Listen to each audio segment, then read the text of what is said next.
Egypt के Giza pyramid से 200 kilometre के फासले पर रेड सी के साहिल के करीब एक ऐसा एरिया है जिसको वादी अल जर्फ कहा जाता है। देखा जाए तो यहाँ दूर दूर तक सिर्फ बंजर लाइमस्टोन के पहाड़ और टीले मौजूद हैं, लेकिन यहाँ एक ऐसा सीक्रेट स्पॉट भी है जिसमें कुछ ऐसे राज छुपे हैं जिनको आज से 4500 साल पहले दफन किया गया था। जी हाँ, इस वीरान जगह पर रेगिस्तान के बीचों बीच एक लाइमस्टोन का टीला है जो ऊपर से देखने पर तो एक मामूली टीला लगता है, लेकिन इसके अंदर पत्थरों को काट कर कई सुरंगें बनाई गई थीं और इन सुरंगों को हजारों टन वजनी पत्थरों की मदद से ब्लॉक किया गया था। 45 सदियों पहले एंशिएंट इजिप्शियंस ने यहाँ कुछ तो ऐसा जरूर छुपाया था जो वो दुनिया के सामने नहीं लाना चाहते थे, लेकिन जब पहली बार इन सुरंगों के सामने से पत्थर हटाए गए तो अंदर के मनाजिर ने पूरी दुनिया को हिला कर रख दिया। ज़ेम टीवी की वीडियोस में एक बार फिर से खुशामदीद। नाजरीन, इजिप्ट के आलीशान पिरामिड्स और यहाँ की जमीन का चप्पा चप्पा दिलकश मिस्ट्री से भरा हुआ है। वैसे तो पूरे इजिप्ट में अभी तक 118 पिरामिड्स ढूंढे जा चुके हैं, लेकिन खदशा है कि कई पिरामिड्स इजिप्ट और अफ्रीकन रेगिस्तान में रेत के टीलों के नीचे अभी तक छुपे हुए हैं। फिल वक्त जो पिरामिड्स दुनिया के सामने मौजूद हैं, उनमें से सबसे बड़ा इजिप्ट के शहर कायरो में मौजूद है, जिसको पिरामिड ऑफ कुफू कहा जाता है। 480 फीट ऊंचा ये पिरामिड इजिप्शियन किंग कुफू ने बनवाया था, जबकि इसके बराबर में ही 450 फीट ऊंचा ये पिरामिड किंग कुफू के बेटे किंग काफरे ने अपने राज के दौरान बनवाया था। हैरत की बात तो ये है कि हर एक पिरामिड को बनाने में 25 लाख लाइमस्टोन के स्क्वायर और रेक्टेंगल ब्लॉक्स इस्तेमाल हुए थे और हर एक ब्लॉक का वजन 2500 केजी बताया जाता है। ये इतना ही वजन है जितना 2 हैचबैक गाड़ियों का वजन बनता है। इतना ज्यादा वजन 480 फीट की ऊंचाई तक लेके जाना और हर एक ब्लॉक को परफेक्ट एंगल पे रखना एक ऐसा टास्क है जिसको आज के दौर में मशीनरी की मदद से ही परफॉर्म करने में कई साल लग सकते हैं। तो सोचें ये काम 45 सदियों पहले बगैर मशीनरी के कैसे किया गया होगा। ये एक ऐसी मिस्ट्री है जिसने पिछले कई सौ सालों से दुनिया को हैरानी में मुब्तला कर रखा है।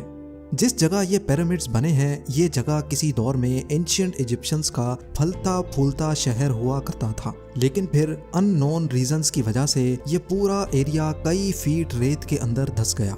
ईयर 1798 में जब French military leader Napoleon Egypt पर कब्जा करने के लिए आया, तब पिरामिड्स और ये स्फिंक्स आधे से भी ज्यादा रेत के अंदर धंसे हुए थे। अगले 100 सालों तक यहाँ से रेत हटाने के लिए एक्सकवेशन का काम चलता रहा और 1980s में पहली बार यहाँ एक मेजर डिस्कवरी हुई।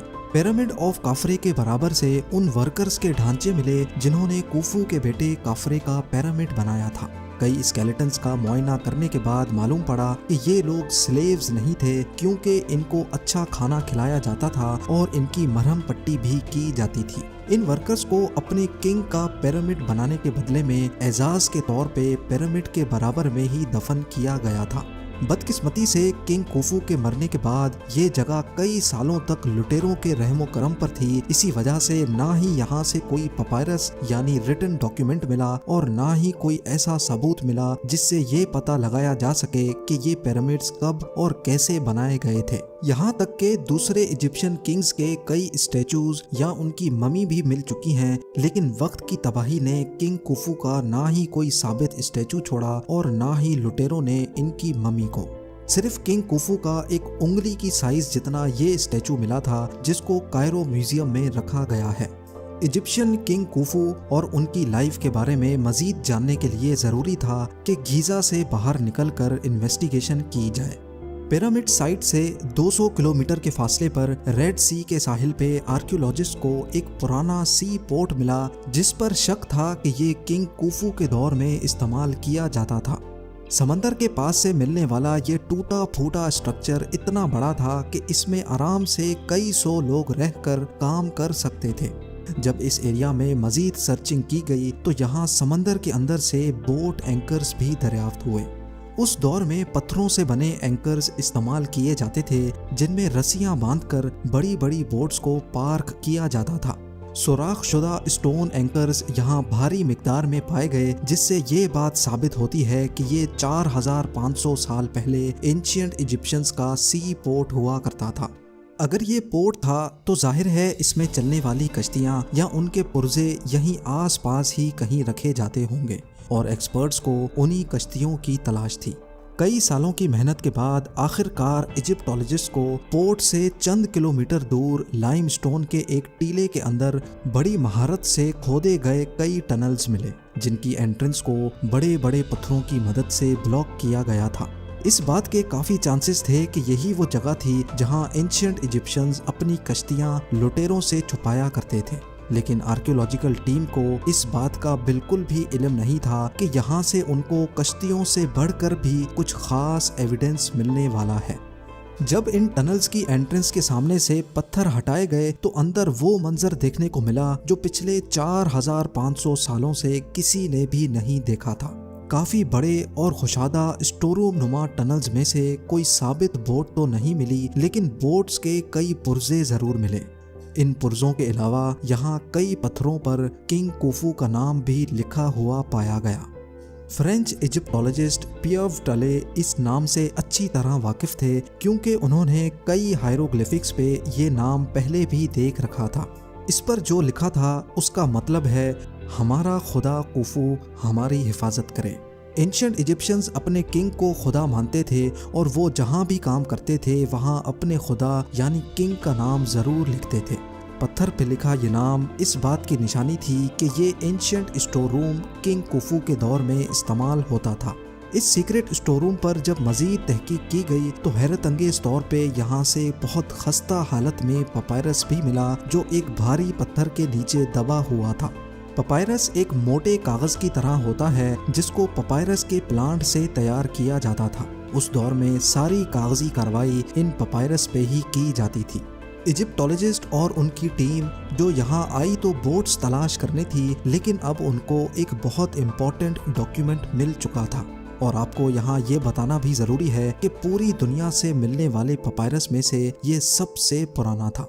इस डॉक्यूमेंट में क्या कुछ लिखा था इसको समझने के लिए ज़रूरी है कि पहले इसको रीस्टोर करवाया जाए।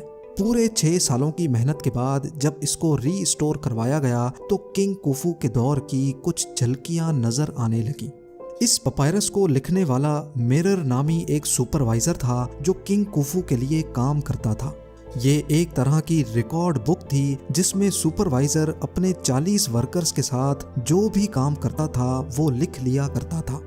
एंशिएंट इजिप्शियंस अपनी लैंग्वेज में ग्राफिक्स का इस्तेमाल करते थे, इसी वजह से उन ग्राफिक्स को देखकर समझना और फिर उसकी लॉजिक बनाना इजिप्टोलॉजिस्ट के लिए काफ़ी मुश्किल काम होता है।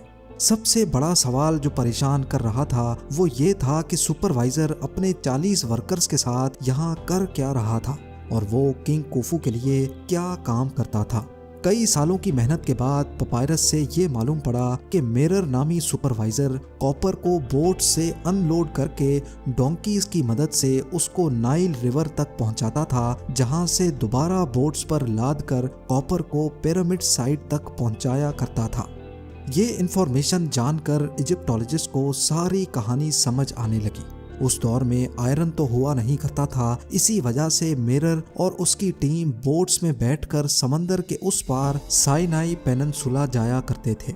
साइनाई में आज भी खासा कॉपर पाया जाता है और वहां से कॉपर को लोड करके वो वापस पोर्ट पे आते थे। कॉपर को वो डोंकीज पर लाद कर नाइल रिवर तक लेकर जाते थे, जहां से दोबारा उनको कश्तियों में लाद कर पिरामिड साइट तक डिलीवर कर दिया करते थे।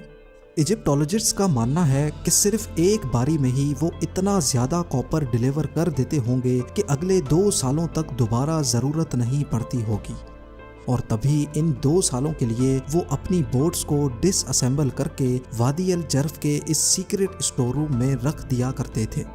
लेकिन सवाल ये है कि पिरामिड की कंस्ट्रक्शन में कॉपर कहाँ इस्तेमाल होता था, जबकि यहाँ तो सिर्फ लाइमस्टोन और ग्रेनाइट के पत्थर ही नजर आते हैं। असल में कॉपर की मदद से वो टूल्स बनाते थे जिनको लाइमस्टोन के ब्लॉक्स बनाने में इस्तेमाल किया जाता था।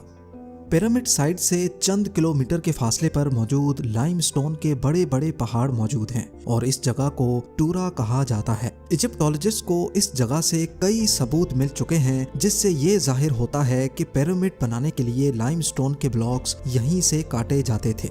लेकिन आखिर कैसे 2.5 टन वजनी ब्लॉक्स को पहाड़ से अलग किया जाता था और वो भी परफेक्ट शेप में? ये जानने के लिए जरूरी था कि कॉपर टूल की मदद से खुद एक्सपेरिमेंट किया जाए।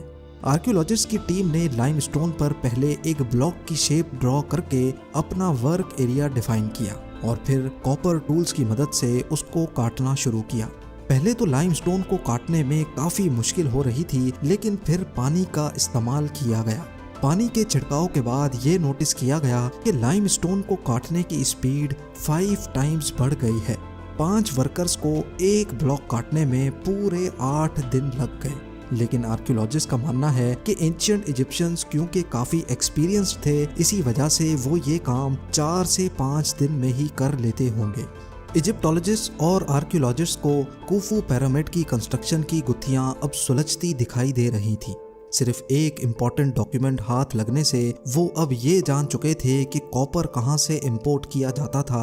एक सुपरवाइजर के साथ 40 वर्कर्स की टीम कैसे अपनी बोट्स को वादी अल जर्फ में सीक्रेट स्टोर रूम में छुपाया करती थी और लाइमस्टोन के बड़े बड़े ब्लॉक्स को कैसे कॉपर टूल्स की मदद से काटा जाता था। एक्सपर्ट्स की टीम को अब ये जानना था कि लाइमस्टोन के ब्लॉक्स काटने के बाद उनको पिरामिड के टॉप पर 480 फीट की ऊंचाई तक कैसे पहुंचाया जाता था। बदकिस्मती से पिरामिड्स में ऐसा कोई सुराख नहीं छोड़ा गया था जिससे ये पता लगाया जा सके। इसी वजह से ये जानने के लिए भी पिरामिड साइट से हटकर सबूत तलाश करने की जरूरत थी। गीजा में पिरामिड साइट से 300 किलोमीटर के फासले पर रेगिस्तान की कड़कती गर्मी के दरमियान हैटनूब का मकाम मौजूद है। यहाँ आर्कियोलॉजिस्ट की टीम को वो जगह मिली जहाँ से एंशिएंट इजिप्शियंस स्टैचूज बनाने के लिए एक खास किस्म का स्टोन निकाला करते थे। ये पत्थर इजिप्शियन एलाबास्टर के नाम से जाना जाता है, जिससे इजिप्शियन किंग्स अपने स्टैचूज बनवाया करते थे। इतने बड़े स्टैचू बनाने के लिए जाहिर है यहाँ से काफी बड़ा स्टोन निकाला जाता होगा, और वो भी 1 पीस में। जमीन के कई फुट नीचे इस खास स्टोन को निकालकर ऊपर कैसे लाया जाता था, यही जानने के लिए 100 से भी ज्यादा वर्कर्स और आर्कियोलॉजिस्ट की टीम यहाँ आई थी। ये साइट भी आर्कियोलॉजिस्ट के लिए काफी खास थी क्योंकि यहाँ भी किंग कुफू का नाम जगह जगह पर पाया गया था। पिछली 45 सदियों से इस स्टोन क्वारी पर कोई काम नहीं किया गया था। इसी वजह से वक्त के गुजरते यहाँ काफी रेत और मलबा इकट्ठा हो गया है। लेकिन एक्सपर्ट्स काफी पुरुमीद हैं कि इनको यहाँ से कुछ खास इंफॉर्मेशन जरूर मिलेगी। कई महीनों तक यहाँ खुदाई का काम चलता रहा, लेकिन मलबे के सिवा यहाँ से कुछ ना मिल सका। पर आखिरकार वो दिन आ ही गया जब यहाँ से पहला सुराख मिला। जमीन से कई फुट नीचे मलबे के नीचे दबी हुई स्टेयर्स और एक रैंप नुमा चीज जाहिर हुई। मजीद खुदाई के बाद स्टेयर्स पर कुछ अनोखे गड्ढे भी उभर कर सामने आ गए। दोनों साइडों पर स्टेयर्स, बीच में रैंप जिसकी स्लोप 25% के आसपास थी, और स्टेयर्स पर बने अनोखे गड्ढे आखिर क्यों बनाए गए थे। एक्सपर्ट्स का मानना था कि ये सब कुछ क्वारी से निकलने वाले स्टोन को ऊपर लेकर जाने के लिए ही बनाया गया था। काफी सोच विचार के बाद ये नतीजा निकाला गया कि इन गड्ढों में लकड़ी के तने डाले जाते थे। स्टोन का बड़ा ब्लॉक जिनको रस्सियों से बांधा जाता था, और वो रस्सियां इन लकड़ी के तनों से ट्विस्ट होकर जाती थी, जिससे वर्कर्स को स्टोन खींचने में आसानी होती थी। ये माना जा सकता है कि ये लकड़ी का तना उस दौर में पुली का काम करता था। मॉडर्न क्रेन्स और लिफ्टर्स में भी आपने पुली सिस्टम देखा होगा। पुली के इस्तेमाल करने से क्रेन की मोटर पर लोड 50% तक कम हो जाता है। ये बात अब काफी क्लियर हो चुकी थी कि बीच वाले रैंप पे स्टोन का ब्लॉक रखा जाता था, जबकि दोनों साइड्स के स्टेयर्स पर वर्कर्स रस्सियों और लकड़ी के तने की मदद से स्टोन ब्लॉक को ऊपर खींचा करते थे। जबकि स्टोन ब्लॉक की फ्रिक्शन को कम करने के लिए रेती का इस्तेमाल भी किया जाता होगा। आर्कियोलॉजिस्ट और एक्सपर्ट्स ने हजारों केजी वजनी स्टोन ब्लॉक को ऊपर लेकर जाने वाली मिस्ट्री को अब काफी हद तक सॉल्व कर दिया था।